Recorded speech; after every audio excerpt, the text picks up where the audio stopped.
Ah, bonjour. Salut Antoine. Salut. Alors attends, 2 petites secondes. Je vais partager mon écran. Enfin, je vais essayer de faire de mon mieux pour qu'on voit ton image. Ok, sur mon live. Ok. Ouais. Alors ça va prendre à peu près 2-3 minutes, même pas, je pense. Alors attends, j'arrive. Hop, je vais passer sur cet écran-là. Je sais pas si t'es sur mon live, ne fais pas attention à ce que tu vas voir dans quelques instants. Je sais que c'est bizarre. Hop, mais mais dans quelques instants, ça devrait être bon. Alors attends, hop, on arrive. Hop, hop, hop, hop, hop. Hop là. Alors attends, je vais juste te cropper, histoire qu'on ne voit que toi, qu'on ait des yeux que pour toi. Hop, voilà, merveilleux. Hop, tu permets que je te tutoie, ça te dérange pas Oui, ou... il n'y a aucun problème. Moi Ok. aussi, je te tutoie si ça te va. Moi, ça me gêne beaucoup. Non, c'est pas vrai, il y a aucun problème. Ouais. Tu peux y aller, il y a pas de souci.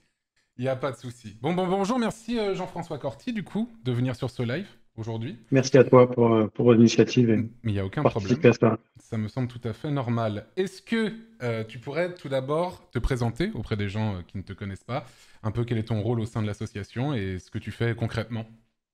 D'accord. Alors, je suis Jean-François Canty, je suis médecin et je suis aujourd'hui le vice-président de l'association, du conseil, donc vice-président du conseil d'administration. Mhm. J'ai été par le passé une dizaine d'années directeur des opérations en France et à l'international pour Médecins du Monde. Voilà, donc je participe au conseil d'administration qui est censé travailler sur l'élaboration de cadres stratégiques avec les équipes, évidemment, et s'assurer que l'association est bien dans sa mission sociale, qui est l'accès au droit, aux soins, le plaidoyer, voilà, et qui accompagne aussi les équipes dans le soutien politique aux opérations. Ok, très bien. Et du coup, quelles sont les actions, à l'heure actuelle, les actions de médecin? Je ne sais pas si... Apparemment, mon son est un peu faible par rapport au tien. Du coup, je vais essayer de l'augmenter un petit peu. Attends 2 petites secondes, parce que j'ai quelques questions à te poser, évidemment. J'en ai préparé quelques-unes et je rebondirai également sur ce que tu vas me dire et j'essaierai aussi de prendre quelques questions, peut-être des gens.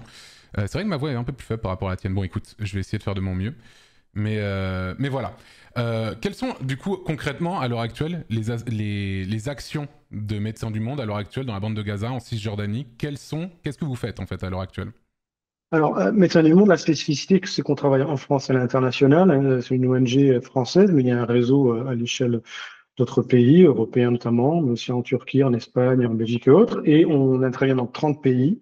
Et on intervient évidemment, pour être plus précis par rapport à ta question, en Palestine, en Cisjordanie, à Gaza, depuis de nombreuses années. À Gaza, on a des programmes basés sur la santé primaire, ça, de la médecine générale. Je parle de ça avant le 6 octobre, des programmes autour des enjeux de santé mentale et aussi tout ce qui relève des déterminants de santé et tout ce qui relève de la santé et droits sexuels et reproductifs. Ok. Sur la Cisjordanie, on a aussi des équipes où la situation est aussi compliquée, elle n'est pas aussi dramatique, et on va revenir que ce qui se passe à Gaza, mais on a des équipes de Palestiniens notamment, avec des expatriés, qui aussi travaillent sur la santé primaire et sur la santé mentale. Alors, il faut comprendre qu'on a on est une ONG indépendante, impartiale. On travaille sur ces principes de solidarité. On n'est pas un auxiliaire d'État. On est une ONG indépendante. On fait donc du soin. On documente ce que l'on voit et on fait du plaidoyer, c'est-à-dire qu'on essaye d'être des acteurs, on va dire, du changement social. Et on fait ça sur la base de principes de partenariat. Et donc, on travaille avec des associations locales dans tous les pays où on est, et notamment en Palestine, que ce soit à Gaza ou en Cisjordanie, on est en partenariat avec des associations locales pour justement pour les accompagner dans leurs opérations qui voilà ont les mêmes objectifs que nous et on est fondé sur les mêmes valeurs de solidarité notamment et d'indépendance. Donc concrètement, aujourd'hui à Gaza, avec la situation vous pouvez imaginer deux blocus, deux bombardements depuis 7 mois. Nos équipes, aujourd'hui, c'est une trentaine de personnes, essentiellement des Palestiniens de Gaza, qui ont été bougés à plusieurs reprises, hein, comme la plupart, près de 2 millions de personnes qui sont prises au piège sur cette bande de 40 km de long sur 8 km de large. Cette bande qui est sous un blocus quasi total depuis 8 mois, sachant qu'il y avait déjà un blocus partiel et qu'il n'était pas facile de rentrer et sortir. C'était déjà très contrôlé depuis des dizaines d'années. Donc aujourd'hui, les équipes d'MDM ont dû se déplacer dans le sud à Rafah et puis depuis le 6-7 mai, elles ont dû rebouger et remonter vers une région qui est au nord de Rafah, un peu au centre, autour de ce qu'on appelle Dar Herbala. Et là, nous avons concrètement des dispositifs de soins, des centres de santé, des cliniques, où on fait environ en ce moment 300 consultations par jour Mhm. de médecine générale, mais aussi beaucoup de pédiatrie, de la malnutrition qui est en train d'exploser et qui montre bien que cette situation de blocus qui instaure une famine issue de la main de l'homme, hein, qui n'est pas liée la crise Ouais. climatique. Cette famine et ces problèmes de malnutrition qui sont assez présents dans le nord, ils sont en train de descendre dans le centre et dans le sud de la bande de Gaza. Donc, on fait de la santé primaire, de la consultation médecine générale, de la pédiatrie, on travaille sur la nutrition et puis on travaille aussi sur la santé mentale parce qu'il y a une énorme pression pour beaucoup de femmes, d'enfants, il reste aussi quelques hommes, heureusement, beaucoup de gamins qui sont sur des troubles psychologiques très Bien forts sûr. parce que depuis 7 mois, ils sont sous pression. Évidemment. Tu as évoqué du coup un blocus qui est là depuis très longtemps maintenant. Comment est-ce que vous faites, vous, chez Médecins du Monde, pour passer ce blocus et accéder à ces zones-là, justement? Alors, comme beaucoup d'organisations, on a des difficultés aujourd'hui pour faire entrer du matériel.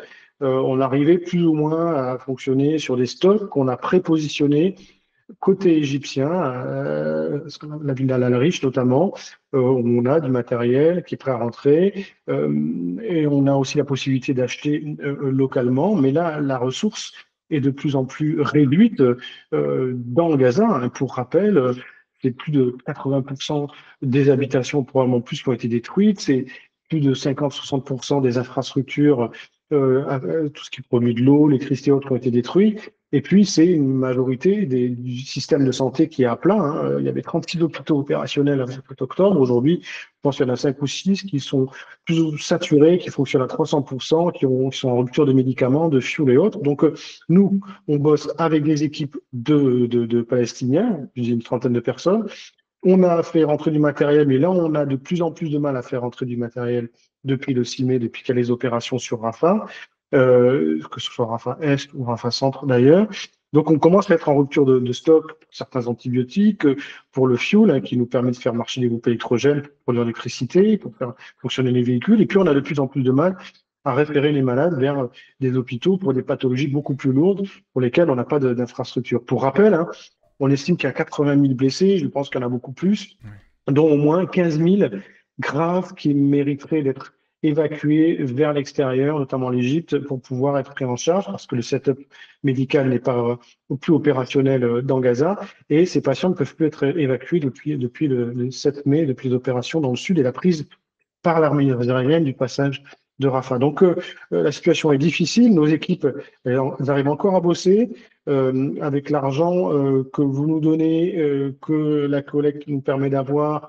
On peut financer de l'achat local, de l'importation de matériel lorsque cela est possible, financer le fuel, les équipes aussi pour leur salaire, que ce soit d'ailleurs en Cisjordanie ou que ce soit à Gaza. Mais c'est vrai qu'à Gaza, on est dans un flux, dans une tension d'approvisionnement qui est un vrai enjeu et qui fait qu'on pilote quasiment au jour le jour sur cette question-là. Ok.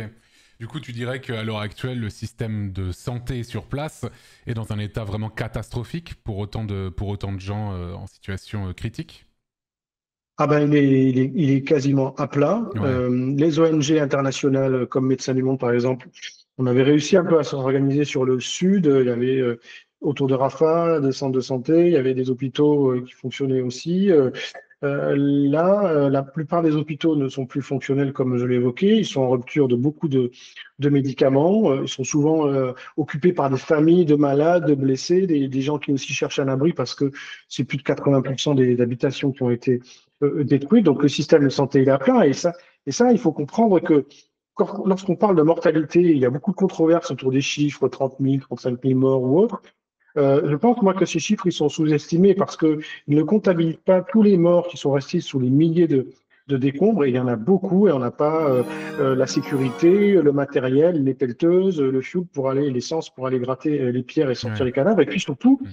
on meurt de pathologies dont on connaît les traitements, mais pour lesquelles il n'y a plus de soins. Donc, une insuffisance cardiaque, un asthme décompensé, un diabète décompensé, eh bien, lorsque vous avez un dispositif qui est quasiment à plat, vous mourrez là où vous êtes d'un défaut de soins. Donc, les mortalités sont probablement beaucoup plus importantes. Et donc oui, on arrive quand même à bosser en ce moment sur, encore une fois, la médecine générale, de la santé mentale. On a des cas de nutrition, malnutrition qui arrivent, mais c'est de plus en plus difficile pour des raisons, voilà, de flux, d'approvisionnement. Et Oui, puis de peut-être dernier logistique. Ouais. point, j'évoquais la question de la malnutrition qui est en train d'apparaître aussi dans le centre de la bande de Gaza. Le blocus, il est lié à une main de l'homme, hein, et donc il entraîne des défauts d'accès à de la nourriture, à de l'eau, à des médicaments, forme voilà, ce blocus la famine, c'est considéré comme une arme de guerre, ainsi bien ce que notamment le procureur de la Cour pénale internationale met en avant dans le risque de crimes de guerre et de crimes contre l'humanité qui ont lieu probablement à Gaza et qui ont eu lieu lors des massacres du 7 octobre en Israël. Et c'est pour ça qu'il a fait un mandat d'appel, un mandat d'arrêt international pour deux dirigeants israéliens, dont le Premier ministre, et trois dirigeants du Hamas, dont Ismaël Haniyeh, le chef politique. Donc, il rappelle, ce procureur, voilà, qu'il faut laisser l'aide rentrer, que le droit humanitaire international, il est censé protéger les civils, les soignants, les humanitaires. Il est censé un peu humaniser la guerre, d'accord? Il n'est pas censé arrêter la guerre, il est censé l'humaniser. Mais on voit que ce droit humanitaire international, il est pratiquement pas Ouais. respecté. Il n'a pas été respecté dans pas mal de guerres, en Syrie, en Afghanistan notamment, mais là, il est vraiment pas du tout respecté. Il y a près de 300 humanitaires qui sont morts sous les bombes à Gaza, dont Médecins du Monde a perdu un médecin fin de l'année dernière.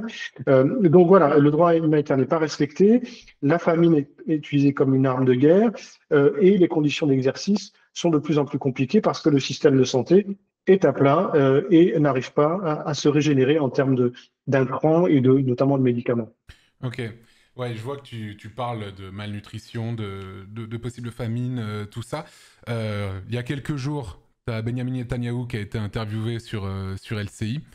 Euh, Darius Rochebin, l'intervieweur, l'a peu mis en danger, on va dire, dans l'interview, voilà, pour parler gentiment. Lui, Netanyahou, il dit qu'il n'y a pas de famine à Gaza. Il dit même que chaque personne à Gaza reçoit une ration de 3500 calories par jour. Qu'est-ce que tu as à lui répondre quand tu entends quelque chose comme ça de la part du Premier ministre israélien? Ben, c'est pas vraiment nous ce qu'on voit sur le terrain, ce que les équipes nous remontent.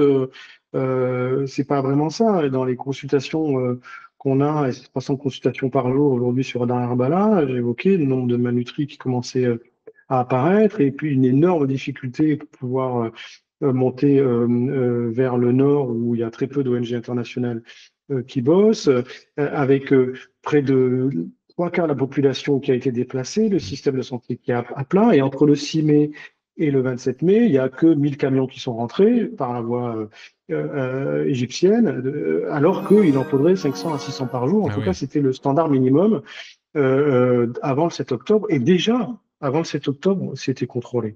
Donc, on ne partage pas la même vision de la réalité et de l'impact et du non-respect du droit humanitaire international entre ce qu'il dit dans son interview et ce que nous, on a, et les Nations Unies, et la Cour pénale internationale, et la Cour internationale de justice, et les ONG internationales. Donc, ça fait beaucoup de monde qui n'a pas le même point de vue. Et puis, ce que je trouve, moi, en fait, terrifiant, c'est que on arrive à déshumaniser une population au point de ne pas parler d'hommes et de femmes et d'enfants, mais de parler de tolérance à un certain nombre de kilocalories qu'on propose à une population qui est enfermée sur une bande de Ouais. 40 km de long, sur 8 km de large, dans une prison à ciel ouvert. C'est terrifiant de se dire qu'on arrive, on arrive comme ça, on parle de groupes, d'individus au travers de nombre de kilocalories, en disant, voilà, nous, on tolère ça. Et d'ailleurs, avant même le 7 octobre, il y avait déjà des publications dans les journaux, dans Arrête notamment, quelques années, qui montraient qu'il y avait voilà, une quantification d'un certain nombre de kilocalories qui étaient tolérées.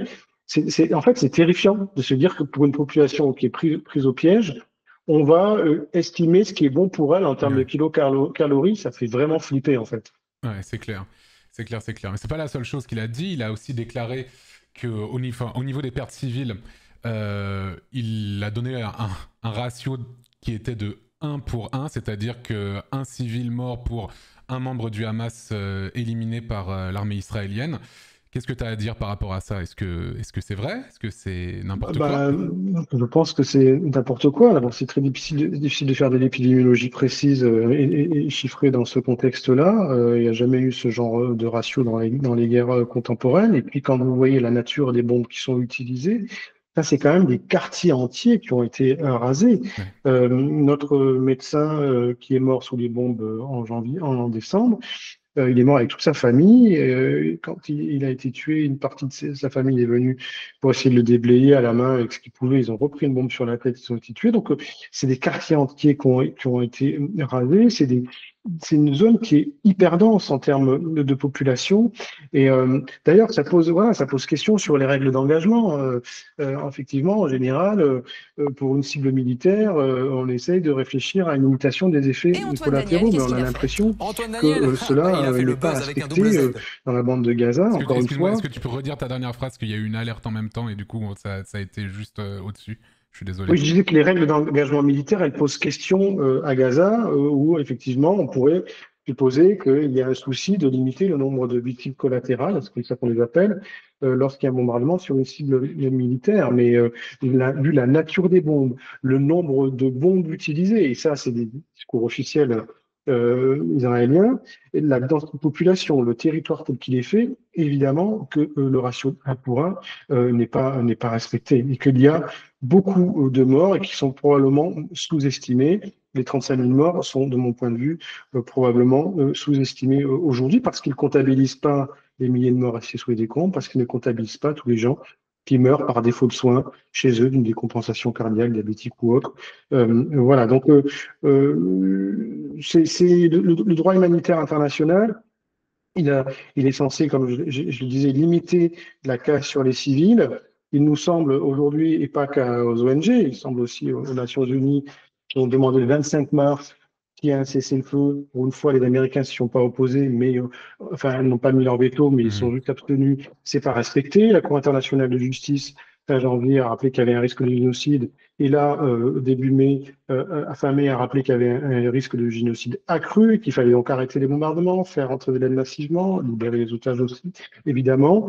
Et puis, la Cour des droits de l'homme des Nations Unies a aussi demandé à ce qu'on arrête d'envoyer des armes dans la région, ce à quoi les Américains se sont opposés. Alors, je pense qu'il faut être précis sur ça aussi, parce que vous avez ce fameux corridor humanitaire qui est mis en place par les Américains et certains pays européens, qui est censé amener des bateaux depuis Chypre sur une jetée qui a été construite et qui d'ailleurs aujourd'hui n'est pas fonctionnelle. Depuis plusieurs jours, elle a été détruite par une mer déchaînée, donc elle ne marche pas, c'est un fiasco humanitaire. Il y aurait un peu du pipeau humanitaire, et même quand ce dispositif fonctionnera, il n'arrivera pas à couvrir à peine un dixième des besoins. Bon, un dixième des besoins, c'est quand même important quand il manque de tout et qu'il y a un blocus qui est aujourd'hui considéré comme une arme de guerre à part entière. Mais simplement pour dire que le paradoxe qu'il faut comprendre, c'est qu'aujourd'hui, vous avez des Américains qui, d'une certaine manière, disent qu'ils s'intéressent un peu aux civils gazaouis, donc ils font rentrer de l'aide par la mer, mais ça marche pas bien, alors qu'il y a 2000 camions qui sont prêts à rentrer depuis l'Égypte ou depuis Israël, que la meilleure voie, c'est la voie routière. Et dans le même temps, ils continuent à fournir des armes à une armée qui commet des massacres. Donc vous voyez le paradoxe entre, d'un côté, utiliser un paravent moral pour pas dénoncer les origines des drames en cours. Et ça, c'est une réappropriation de la raison humanitaire des États qui est vraiment, franchement, limite, quoi. On a vu sur d'autres contextes, mais là, c'est vraiment poussé à son extrême. Ouais, parce qu'en fait, l'opinion publique parle beaucoup de la situation en Palestine à l'heure actuelle, mais du coup, c'est quoi votre opinion par rapport aux réactions des gouvernements du monde, et tout particulièrement celui de la France? Bah, écoutez, je pense on attend beaucoup plus de la communauté internationale, et notamment des pays qui ont décidé d'avoir un soutien inconditionnel à Israël. On a le droit d'avoir des partenariats, et moi je juge pas le fait que la France ait un partenariat avec Israël, et pourquoi pas, et c'est très bien. La question c'est, est-ce qu'à un moment donné on est capable de dire à un ami quand il est en train un peu de perdre une certaine ligne, on va dire de déontologie. Tu le dis gentiment. Hein? Tu le dis gentiment, perdre un peu Ouais, une ligne de j'utilise des mots, déontologie. on va trop me faire insulter après si tu Non, veux non, non, sur les réseaux bien sociaux. sûr, je comprends. Mais on attend davantage des Américains, notamment le fait qu'ils arrêtent d'envoyer des armes, et surtout aussi, notamment de la France, des Européens, qui soutiennent davantage les instances de régulation internationale qui mettent aussi la pression sur les belligérants. J'évoquais le procureur de la Cour pénale internationale qui renvoie dos à dos deux leaders d'Israéliens et trois leaders du Hamas parce qu'il remet au cœur de la discussion non pas le fait de savoir s'il faut comparer d'un côté un État démocratique ou de l'autre côté un terroriste, il s'agit de remettre en avant le point de vue des civils et des victimes et redire que chaque vie se vale et que le droit humanitaire international ne fait pas une distinction entre des bonnes ou des mauvaises victimes. Et donc, pour moi, on attend de la France, des Européens notamment, et surtout les Américains qui sont, je dirais, pratiquement les seuls à avoir peut-être un leadership peu poussé sur Israël parce qu'ils leur fournissent des armes, le fait de dire, attendez, il faut respecter ce que demande la Cour pénale internationale et la Cour internationale de justice qui parle risque de génocide. Il y a beaucoup d'élus politiques en France qui ont dit oui, mais c'est pas bien d'envoyer dos à dos des membres d'une démocratie et des membres d'un groupe terroriste. Et c'est pas ça le sujet, je l'ai évoqué. Et il faut, en disant ça, on affaiblit la puissance politique, symbolique du procureur de la Cour pénale internationale. Donc il faut qu'on soutienne davantage ces instances et qu'on soit beaucoup plus loquace dans la dénonciation des drames en cours. Ok, très bien. Je vois. Bon, je vais poser encore quelques petites questions. Il y en a une qui va te sembler peut-être un peu bête, voilà, mais je sais que quand on a annoncé que il y avait cet événement-là et même auparavant quand on faisait quelques petites levées de fonds pour que ce soit des cagnottes individuelles ou autres, il y a souvent eu cette question, et en tout cas, enfin c'est semi-critique question, mais je voulais au moins que tu en parles et qu'on soit clair là-dessus. C'est comment être sûr que l'argent que nous récoltons ne tombe pas dans les mains du Hamas en fait. Ouais, mais je dirais, je sais, les mains du Hamas, mais aujourd'hui c'est un tel chaos parce qu'il y a pratiquement plus de police, de sécurité, enfin d'État entre guillemets. Il y a aussi des groupes plus ou moins mafieux qui sont constitués. Donc c'est très, la sécurité est très volatile et c'est pas que du fait du Hamas qui quand même en a pris plein les dents, qui doit sûrement exister encore, hein, mais qui est quand même vachement affaibli. Donc la question de la sécurité, elle se pose pour les équipes, pour la question de l'approvisionnement notamment des médicaments. Donc, il peut y avoir parfois quelques vols, mais la majorité des cas, on arrive à flécher l'aide qu'on fait rentrer depuis, notamment depuis l'Égypte. Quand on y arrivait, aujourd'hui, c'est beaucoup plus dur depuis le 7 mai. Encore une fois, j'évoquais on a sur certaines ruptures de certains médicaments, des antibiotiques ou autres, mais on arrive à flécher là où vont nos stocks. Et ensuite, dans la distribution qu'on fait au quotidien, dans les consultations médicales, ben voilà, on voit des patients, on voit des maladies, on les objective et on donne des traitements en lien avec les signes cliniques et le diagnostic qui est posé. Donc, je dirais que vous pouvez avoir l'assurance que ce soit d'abord d'ailleurs sur les opérations euh, à Gaza ou en Cisjordanie, où on intervient aussi sur la santé mentale, où c'est de plus en plus difficile de bosser, mais on y arrive encore, et c'est une situation qui est moins critique que sur Gaza. On arrive à toucher les patients, à leur donner des soins, à faire en sorte qu'ils aillent un petit peu mieux, même si on n'a pas la capacité de réduire les déterminants du stress, des mortalités, que sont les bombardements, le blocus et la violence de la guerre. Ok, merci beaucoup pour ces précisions. Du coup, tu as évoqué tout à l'heure qu'il y avait une personne de Médecins du Monde qui était décédée fin 2023. Quels sont concrètement en fait les risques que vous prenez en allant sur place, en allant intervenir sur place? Ah ben, c'est d'être au mauvais endroit au mauvais moment, et des mauvais endroits à Gaza, il y en a beaucoup, comme je te le disais tout à l'heure, il y a jamais eu vraiment de lieu sûr. Alors la presse s'est indignée à juste titre le week-end dernier lorsqu'il y a eu 50 morts tués sur un bombardement d'un camp déplacé, mais il y a des dizaines de morts chaque jour sur toute la bande de Gaza et des endroits où on ne sait pas d'ailleurs s'il y a combien de morts vraiment dans le nord, c'est très difficile de documenter, hein. Il n'y a pas de journalistes, il y a près d'une centaine de journalistes qui ont été tués, et Ouais. tu sais que la presse internationale ne peut pas rentrer. Il y a près de 300 humanitaires qui ont été tués, 250 des Nations Unies. Donc c'est difficile d'avoir l'info précise, mais voilà, la sécurité, elle est volatile. Encore une fois, ça peut taper, tu peux te retrouver à côté d'une cible militaire. Euh, Juste pour un exemple, quand on montait la violence et l'insécurité, là, il y a eu en avril 7 morts expatriés d'une organisation qui s'appelle World Central Kitchen, une organisation américaine qui était censé justement opérationnaliser le dispositif que j'évoquais tout à l'heure des Américains, Ok. hein, qui arrivaient avec les bateaux Oui, et oui, qui, oui. Sur la voilà. jetée. Et voilà, ils étaient quand même en connexion, comme nous, avec les instances de coordination de l'armée israélienne. Ben, ils se sont quand même pris 2 bombes sur la tête. Il y a eu 7 morts, quoi. Alors que c'était un partenariat américain. Donc voilà.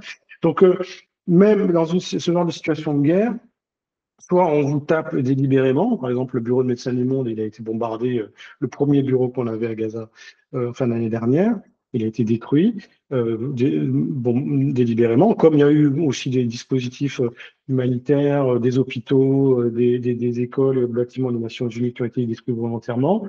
Et puis, voilà, il y a ensuite des structures de soins qui ont été détruites. Donc, les bombardements, c'est quand même un vecteur d'insécurité importante. Et puis après, il y a, oui, il y a pour les maladies graves, aujourd'hui, vous pouvez être plus pris en charge. Et puis, euh, voilà, la question de la nourriture va se faire de plus en plus pressante parce que la vie est de plus en plus chère. Donc, nos équipes prennent souvent des risques. Là, ils sont dans des endroits qui sont censés être moins ciblés. On n'arrive pas à faire entrer d'expatriés comme on le faisait ces dernières semaines, notamment sur Rafah, parce que les zones de passage, notamment par la route de Philadelphie, je ne sais pas si vous avez entendu parler, là, c'est entre Rafah et la frontière égyptienne est trop dangereuse. Donc, voilà, la question de la sécurité est très prégnante, comme elle est prégnante aussi en Cisjordanie, où on a des difficultés à se déplacer, où des fois les ambulances ne peuvent pas amener des malades, voilà, il peut y avoir des tensions qui sont difficilement gérables. Ok, je vois. Là, tu parlais tout à l'heure de 7 membres d'une association américaine qui ont été tués sur place, mais comment, enfin, je sais qu'il y a des guerres qui ont été déclenchées pour moins que ça. Comment t'expliques la frilosité de certains gouvernements par rapport à Israël et par rapport à cette situation? Écoute, sur cette question-là, je le disais, il y a eu près de 300 morts, mais la grande majorité des morts d'humanitaires, c'était des nationaux, des Égyptiens. Donc, effectivement, ça indignait pas trop les chancelleries internationales. Là, sur les 7 morts, il y avait un Anglo-Canadien, une Australienne, un Polonais, un Américain. Donc, les chancelleries se sont un peu énervées, ou en tout cas, ont fait mine de s'énerver et de communiquer en disant que c'était insupportable et compagnie. Voilà, mais après, sans plus. Donc, j'ai pas la réponse précise à la question sur pourquoi il y a un manque d'engagement, d'empathie et surtout de soutien à des règles de gouvernance internationale qui en fait nous explosent aux yeux et qui accentuent, si on parle un peu en termes géopolitiques, la fracture qui se creuse entre, on va dire, le nord global, les occidentaux, et le sud global, on appelle le sud global. Parce que le deux poids, deux mesures qui est observable entre les mesures qu'on a prises et légitimes vis-à-vis de la Russie dans le soutien à l'Ukraine suite à son invasion, aux crimes de guerre potentiels dans le Donbass et les autres parties de l'Ukraine, l'Europe, on a accueilli des millions de réfugiés, on l'a bien fait, on soutient militairement, économiquement, toute la gouvernance internationale, la CPI notamment, Cour internationale de justice, sont mobilisés, voilà, avec un soutien de la communauté internationale, notamment des Européens et des Américains. Là, sur le conflit israélo-palestinien, c'est deux poids, deux mesures, quoi. Il n'y a pas la même énergie. Donc, c'est, je n'ai pas de réponse précise sur le pourquoi, pourquoi les chancelleries sont multiples, mais voilà, personne n'est dupe du fait qu'aujourd'hui, il va falloir rééquilibrer ces deux poids, deux mesures, qu'il va falloir insister pour un cessez-le-feu pour que l'aide rentre massivement, parce qu'on est quand même sur des perspectives de risque accru de génocide, parce qu'il y a un anéantissement en cours clairement, hein, même si la caractérisation de génocide prendra du temps. On n'a pas besoin de ce terme pour caractériser le drame d'une situation. Le droit humanitaire international n'est pas respecté. Il faut inonder le territoire d'aide, voilà. Il faut se soucier aussi des otages qui sont dans une situation, je pense, extrêmement délicate. Voilà, et soutenir encore une fois, et ça je trouve, ça revient à ta question initiale, soutenir davantage des mesures aussi de pression sur les belligérants, et notamment ce que fait aujourd'hui le procureur de la Cour internationale de justice, Ok. de la CPI, pardon. Et tu estimes du coup qu'à l'heure actuelle, l'opinion publique qui en parle de plus en plus, qui sont de plus en plus sensibilisées sur la question, peut avoir un impact sur les réactions des gouvernements? Bah, je trouve que c'est une bonne chose dans le drame actuel que la jeunesse se mobilise, qu'on reprenne conscience d'une problématique qui en fait n'est pas nouvelle. Et comme tu l'as rappelé, même s'il y a eu une horreur le 7 octobre en Israël avec les attentats qui ont tué près de 2200 civils israéliens, avant ça, il y avait quand même des milliers et des milliers de victimes palestinienne, un blocus déjà présent sur Gaza, une colonisation active en Cisjordanie. Et donc, c'est pas nouveau ce qui se passe là-bas. Il y avait une forme voilà, d'aplanissement. Il n'y avait plus de problème pour les Occidentaux. C'était nickel ce qui se passait dans la région. Les Américains, enfin, les Israéliens étaient en train de sceller un accord de normalisation avec l'Arabie Saoudite assez historique. Donc voilà, il n'y a pas de problème. Des Palestiniens mouraient par dizaines, mais il n'y avait pas de sujet, quoi. Là, on a l'impression que voilà, ils sont obligés un petit peu de bousculer l'agenda politique. Je trouve que c'est une bonne chose qu'on qu'on milite en fait. Et moi, je suis pas pro-palestinien ou pro-israélien. Je suis pour que la justice internationale soit respectée, qu'il y ait des règles du droit humanitaire international qui s'appliquent à tous de la même manière et qu'on n'ait pas de deux poids deux mesures parce que c'est aussi une manière d'envoyer un signal à d'autres conflits qui existent aujourd'hui dans le monde, au Soudan, et puis démocratique du Congo Bien sûr. notamment, qui sont sous-médiatisés et où voilà, les chefs locaux ne doivent pas se sentir les mains libres pour faire tout et n'importe quoi. Donc c'est ça l'enjeu, c'est de réinstaurer une forme d'espoir, d'une limitation du chaos mondial par des règles du jeu qui ont été mises en place quand même au lendemain de la Shoah, des drames de la Première et la Deuxième Guerre mondiale. Voilà, et ça, il ne faut pas l'oublier, quoi. Ok, très bien. Bon, bah, merci beaucoup. Je vais te poser, je vais bientôt te libérer, mais je vais te poser quand Merci, même Antoine. une toute dernière question. Enfin, en tout cas, te demander de rappeler un petit peu, très concrètement, l'argent de la cagnotte qu'on est en train de faire là ces jours-ci, qui se termine mercredi soir à minuit. À quoi ça va concrètement servir là-bas? Est-ce que tu peux nous le rappeler? Et ensuite, Ouais, je te libérerai. ouais, non, d'abord, c'est super ce que vous faites et vraiment merci pour toute cette énergie. C'est hyper important d'avoir des fonds issus de la générosité du public, donc de la collecte, ce que vous êtes en train de faire. Médecins du Monde, on a un modèle économique où on a une majorité de fonds comme ça, issus de la générosité du public. On a aussi un peu de fonds institutionnels, mais ça nous permet d'être libres, de choisir nos opérations, de choisir nos partenaires de terrain, les associations avec lesquelles on va bosser. Et donc, l'argent que vous nous aidez à construire, à récolter, il finance aujourd'hui les programmes à Gaza, même si vous avez compris que c'était difficile, il permet d'avoir des médicaments, même s'il y a parfois des ruptures de stock, du fuel, d'avoir des tentes, de payer les équipes, idem de financer les programmes en Cisjordanie.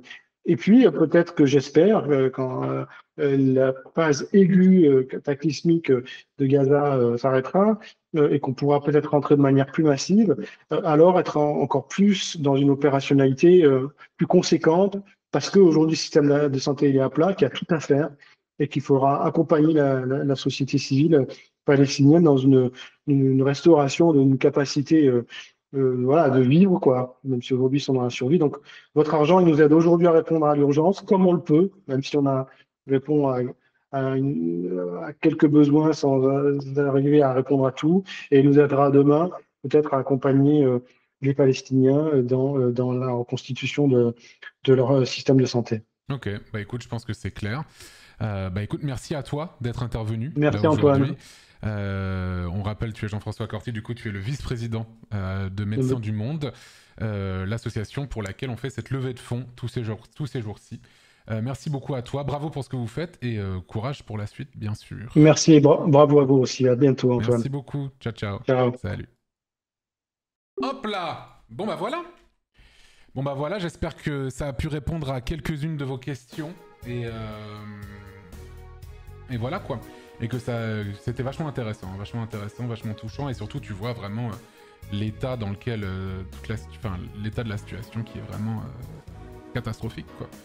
Catastrophique au niveau du système de santé, au niveau de l'approvisionnement, le blocus, les morts, enfin tout est absolument catastrophique.